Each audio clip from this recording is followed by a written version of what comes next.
What's up guys, it's bluetea-TCG back with another Vanguard video, and today we're actually going to do a thorough analysis of the Angel Feather list that topped at BCS Vancouver this past weekend in the V Premium format.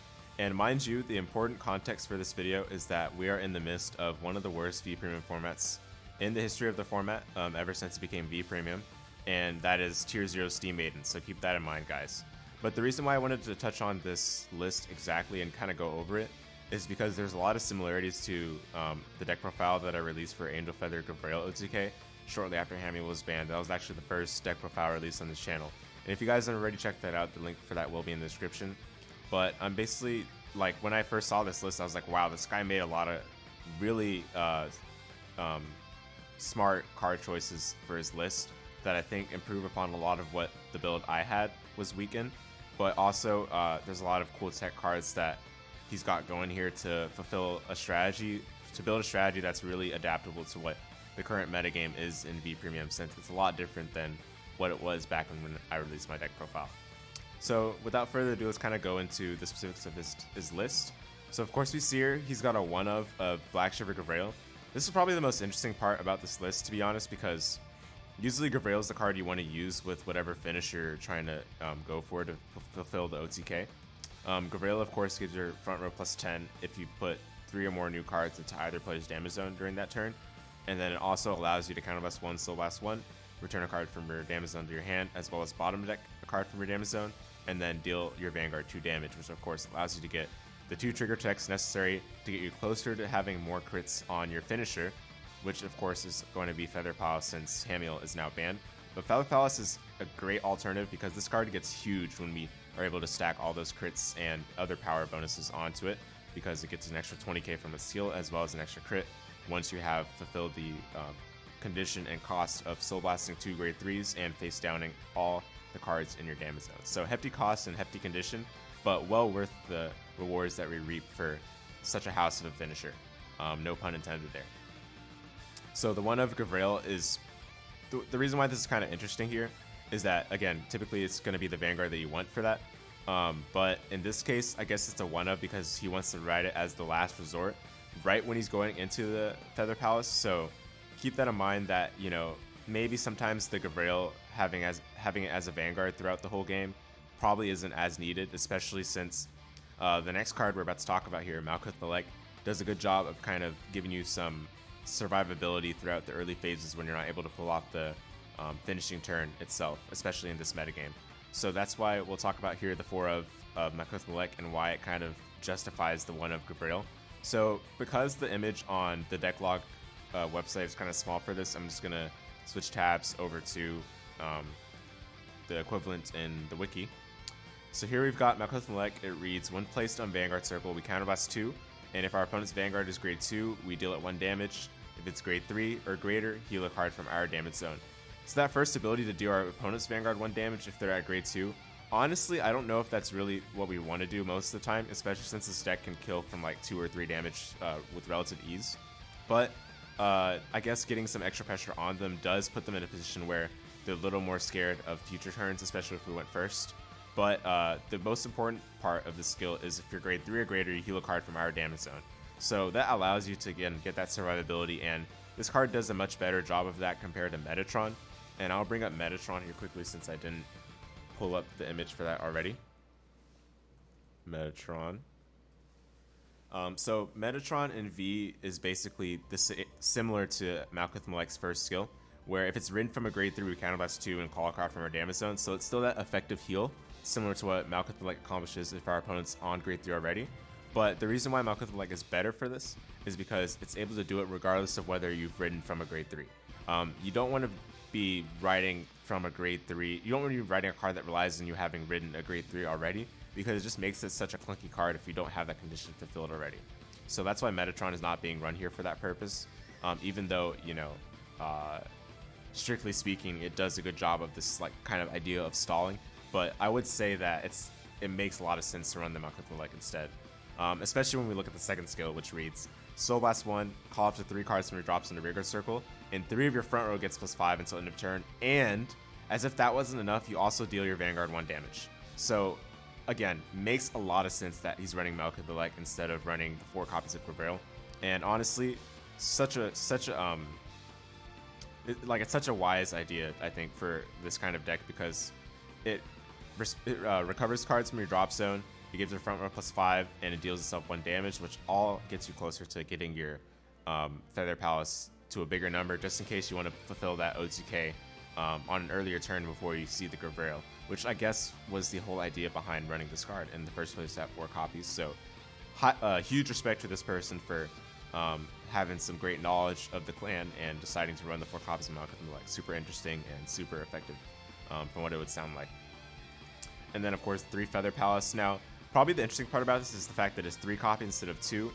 But no, seeing that this person wasn't running Zerachiel, which is what card I want to talk about more towards the end of this video, but this person is not running any copies of Zerachiel, so it actually makes a lot of sense that they're running 3 copies of Feather Palace, and it's, you know, not very surprising at all, despite the fact that Feather Palace is sort of dead, you know, the earlier you see it.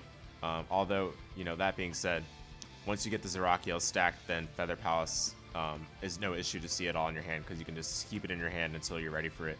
Speaking of which, again, because they're not running the Searcher, the 4 copies of Zerachiel, they're also running the 4 copies of Zerachiel, you know, just to stack more Protect markers, just to get more Protect 1s or Protect 2s, depending on the matchup. Get those to your hand and make sure that you can survive still. But the fact that it's 4 copies is not a huge deal.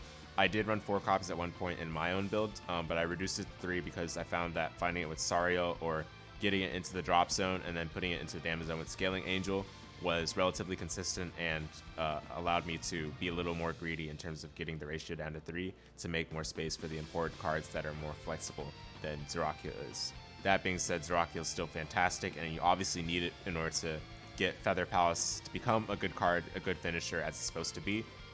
So again, this 4 copies of Zerachiel makes a lot of sense, and I don't think there's anything wrong with that. But that being said, you know, in terms of the grade 3 lineup overall, I think the most interesting part is definitely the Malkuth and the Graveil. More specifically, the fact that the Graveil is at the 1 copy, but again, it makes a lot of sense, and it'll make more sense when we get to the grade 1s, but I kind of going to spoil it right now. We can see that he's not running Zerachiel, so having the Graveil name as the Vanguard is not too important since he's not running that card as the damage checker anyway. And we'll get to that again when we get to the grade 1s, but this is the grade 3 lineup. Very, very solid. It honestly makes a lot of sense to me in my mind, and I'm super happy for this person that it succeeded for them at BCS Vancouver. So now to the grade 2s.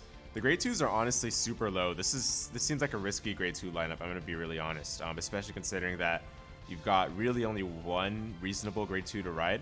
The other 2 are not ideal at all. Like, you know, Zerachiel, I guess, still does something when you ride it, but not really the best card to ride. And then Care My Nurse literally does nothing on ride, so pretty risky grade 2 lineup. But again, totally understandable because, you know, we're focused on the grade 3s and the grade 1s. So kind of go over it first. We've got Zerachiel. Zerachiel 3 copies makes a lot of sense. It's a hard once per turn. It does the damage checking, so you want to be able to run it at, you know, certain number of copies that you see it when you need to. But again, more than 3 copies is kind of overkill because it is a hard once per turn, and it doesn't do anything in terms of giving us actual utility for the deck, so that's why we're running 3 copies. And here we see this person running 3 copies as well, so it makes a lot of sense. The fact that it Soul Blast as well kind of does hurt in the long term because we want that soul for things such as Malkuth perhaps, and some of the other skills that we got that are really powerful. Graveil's another one. And then of course we need to make sure not to Soul Blast grade 3s with skills such as Zerachiel's, because otherwise we're not going to have enough grade 3s in Soul for the most important Soul Blaster, which is Feather Palace.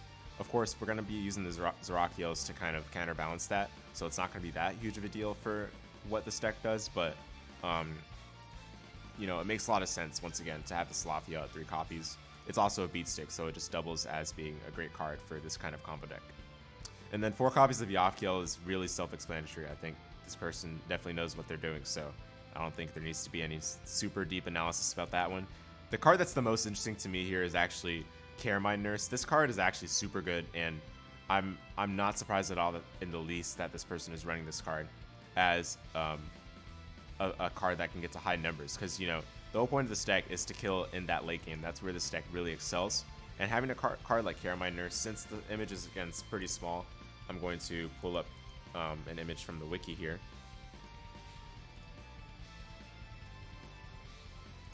So, Caramine Nurse reads, if your damage zone has 5 cards, this unit gets boost and plus 20k. And it's a grade 2 with 9k power base, and it's a continuous ability on the rearguard circle. So this card's amazing when you're about to go into Feather Palace, because this card gets a 29k power and be boosting your, boosting your Feather Palace, who's already going to be at least 32k power when you use its skill. So that's 32 plus 29, which is already 61. And we're not even counting the drive checks that you get, or the damage checks you've gotten from Zerachiel, Zerachiel, Gavrail, even possibly Malkuth, like the 1 damage check that it gets as well. Plenty of opportunities to be able to, pump the Feather Palace to above and beyond the power necessary to kill your opponent. And I think this is actually a very solid card for this person to be running. So high respect for running this card in here at 2 copies. Makes a lot of sense.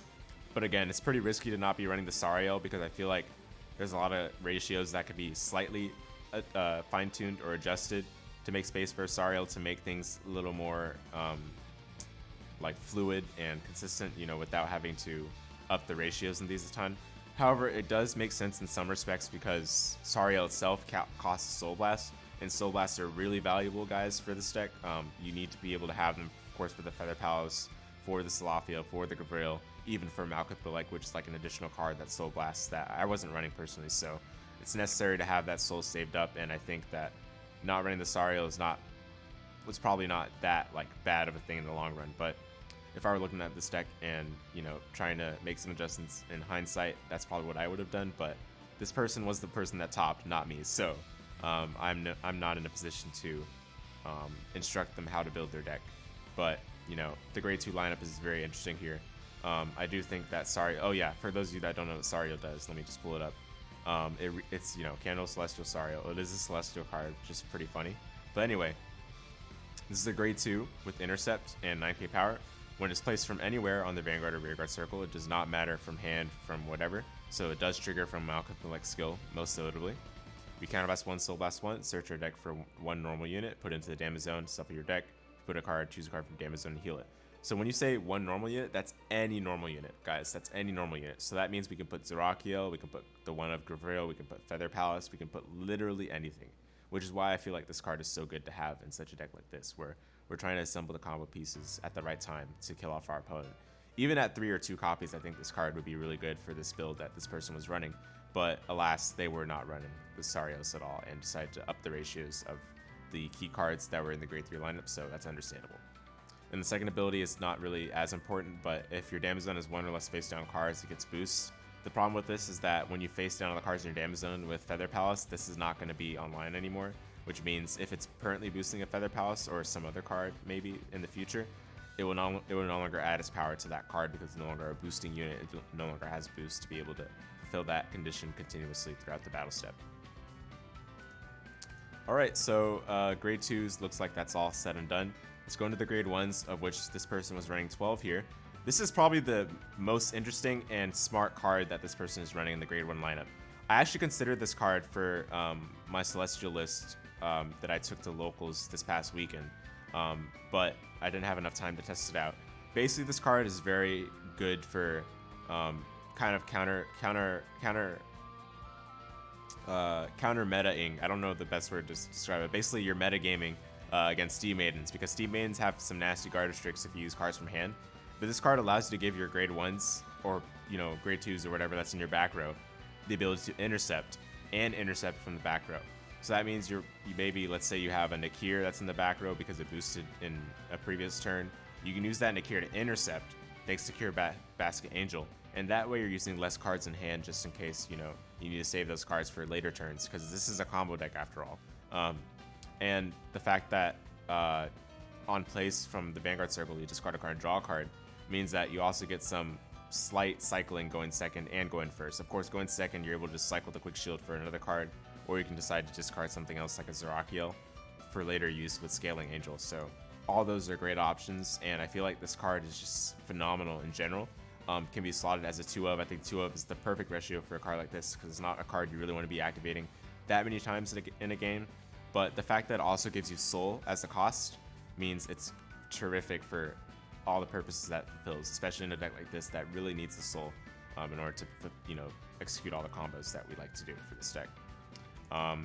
It's susceptible to removal before the battle phase, of course, but since it's only a 2 of, it's not like we're losing a lot of what we accomplish with this deck if this card goes away, so I think it's pretty fine to run it at 2 copies. Again, pretty perfect ratio for it. And then 3 Scaling Angel, standard stuff. This card is just so good. In many ways, it carries the clan, at least the decks in this clan that rely on soul, which is pretty much all of them for the most part. And it not only gives you soul, it also allows you to selectively return a normie from your drop to the damage zone, which is extremely important because we need the drop zone in order to recycle some of our important pieces that we might have already used. Let's say, I don't know, for some reason we had to discard, maybe not Gavril, that's probably a bad example, but let's say we had to discard Feather Palace. Well, we need a way of getting that back to our hand at some point, right? Sometimes just calling it back to from the drop zone to the rear circle with Malkuth Malek is not always what we want to do. So sometimes you want to use Scaling Angel to put Feather Palace back into the damage zone, and then later pick it back up with Zerachiel or Bellyful Meds Angel. And speaking of which, you know, because, you know, Scaling Angel, there's not much else to say about it because it has the same Vanguard skill as Cure Basket does when placed on Vanguard Circle.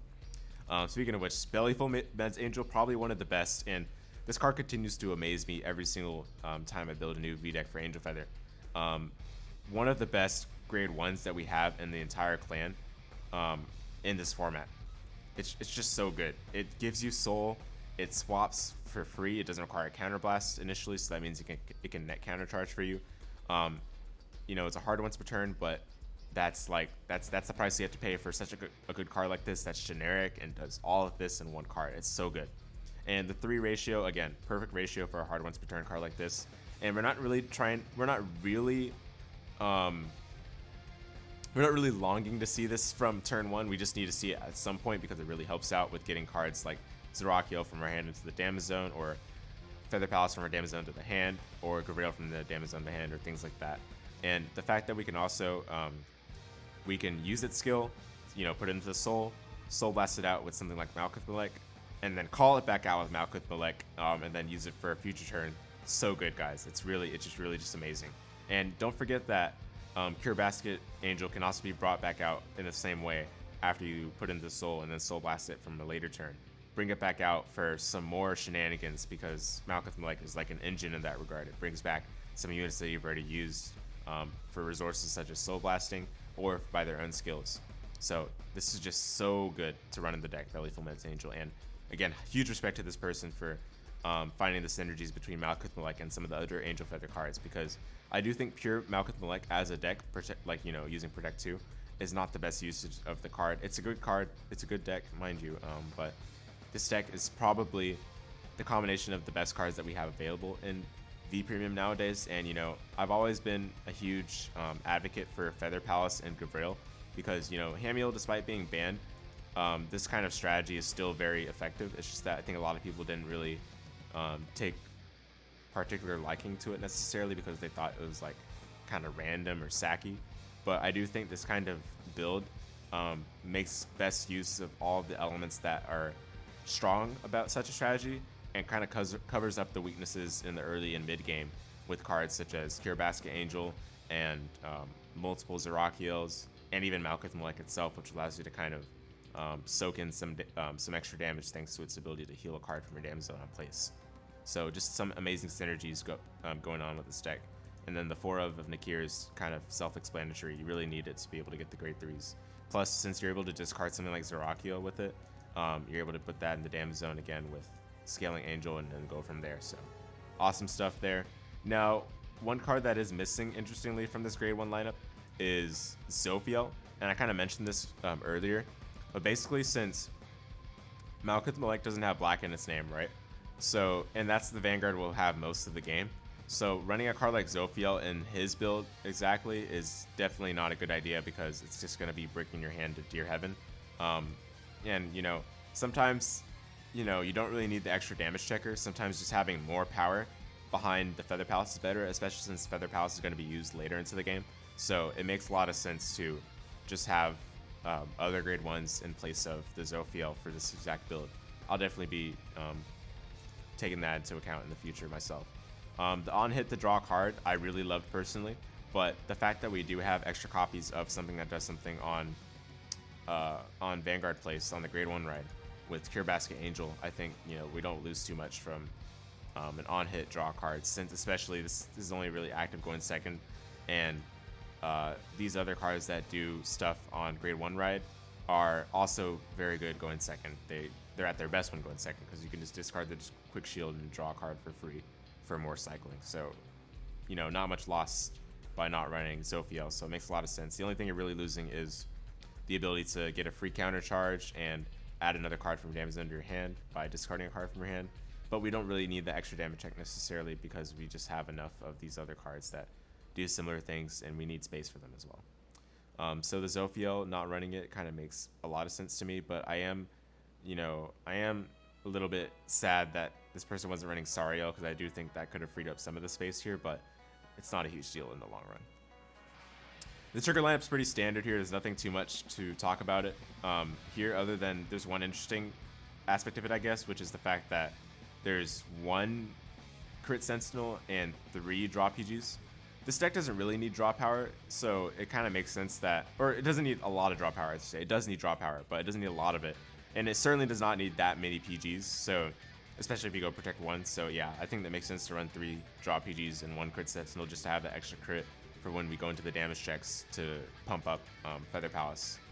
And sometimes you also want to sack your opponent out, you know, early on, you know, just in case they took a lot of damage early on or something, and you get more double crits on your Vanguard drive checks or off of the off kill and Zerachiel. So it makes sense to run the 9 crits just for that extra chance of seeing the crits.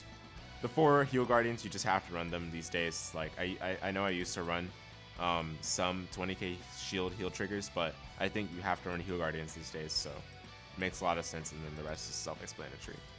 So in terms of why anyone would want to run an Angel Feather build like these days, first of all, I think the best way to survive in the V premium environment is, 1, you got to have the ability to high roll your opponent, or 2, and like, it could be or 2, you have to be able to deal with guard restricts that can kill you from early on in that manner.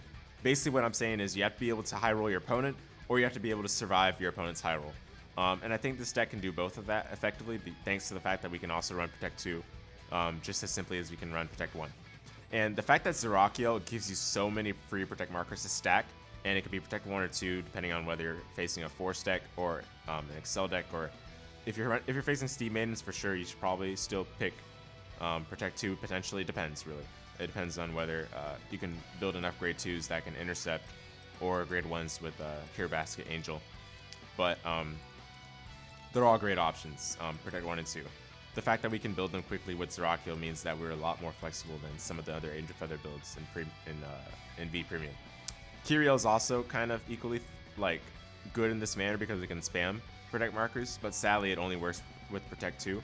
So it's not as flexible as Zerachiel in this manner, which is why Zerachiel is such a great card for Angel Feather and V Premium. It's aged really well, actually, especially with the strategy like this. So yeah, I think that's all there is to say about this deck, guys. You know, again, congrats to the person that topped with this. I believe their name is Sean. They topped at BCS Vancouver, among 3 other Steam Maiden players in the top 4, and they finished 3rd place. So very much congrats to them. And this is a sick deck. Really love to see some optimizations and innovations to Angel Feather and V Premium.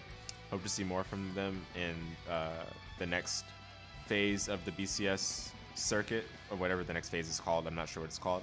But yeah, that's going to do it, guys, for this video. I hope you guys appreciated watching the video. If you did, please feel free to leave a like and a comment, and subscribe for more Vanguard content. I'll continue putting out more videos over the next coming days and weeks and such.